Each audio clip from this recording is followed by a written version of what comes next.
This is part two of my Genie oil investigation. Let's go back for a minute to what got me headed in this direction to start with. So I had discovered that over the last several years, the CIA helped to take control of the oil resources of Somalia. But let's back up even further than that to how this new round of mess got started in Somalia. Back in February of 1998, a little-known CIA asset, someone you've never heard of, a guy named Osama bin Laden, issued a fatwa, or a directive, to engage in attacks against American civilians anywhere in the world. What's interesting about this is that the fatwa, that it was first published actually by the CIA itself, which is a little bit suspicious.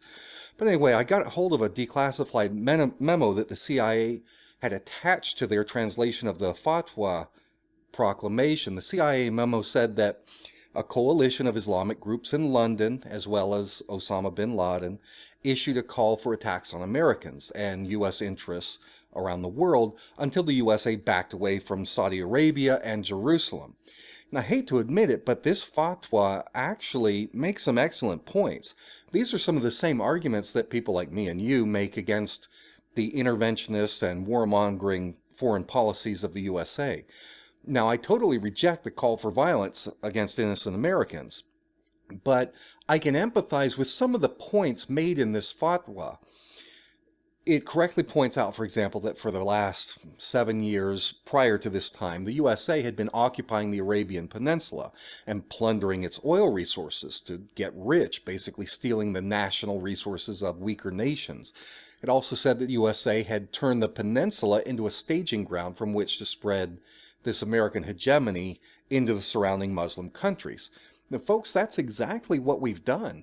And look no further than President Trump's visit to Saudi Arabia a few days ago, where he and his son-in-law Jared Kushner negotiated a $350 billion American weapons deal with the Saudi government. Those weapons aren't for the self-defense of Saudi Arabia. They're being used to slaughter Shiite civilians all over the Arabian Peninsula, especially in Yemen. Trump's over there wheeling and dealing on behalf of our evil military-industrial complex. What he's doing is not in the interests of the American people. It's not for our defense. It's in the interests of the massive weapons corporations. Trump and Kushner just made the biggest weapons sale to a foreign nation in U.S. history. And even for most hardcore Trump supporters, that's not something to be proud of. I will be the greatest Remember, president that God we know with ever certainty created. that not only is Saudi Arabia the most brutal abuser of human rights in the entire world, chopping off people's heads with those swords that we saw Trump dancing with a couple of days ago, but it was also the Saudi government that financed the 9/11 attacks that killed thousands of Americans in New York City. So this 1998 fatwa was written 19 years ago, but the USA is still doing the same things that it talks about to this day.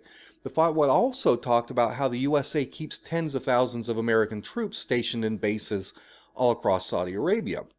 It talks about the U.S. alliance with the Israeli Zionists and how we supply massive amounts of weapons to Israel that end up being used against the Palestinians and Israel's other Arab neighbors like Syria.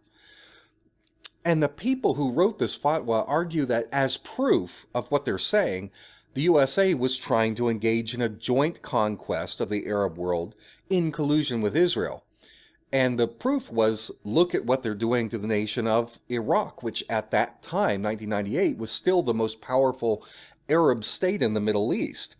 Of course, this is referencing the old Gulf War and the ensuing clandestine operations of the CIA in Iraq during that time.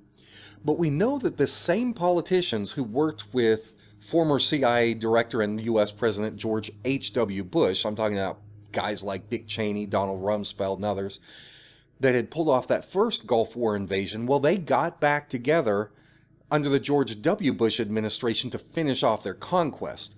So like I said, I don't agree with the fatwa's call for terrorist attacks, but I can at least see what they're so angry at the United States about. And Osama bin Laden was one of the chief architects of these terrorist attacks that followed after the fatwa was issued.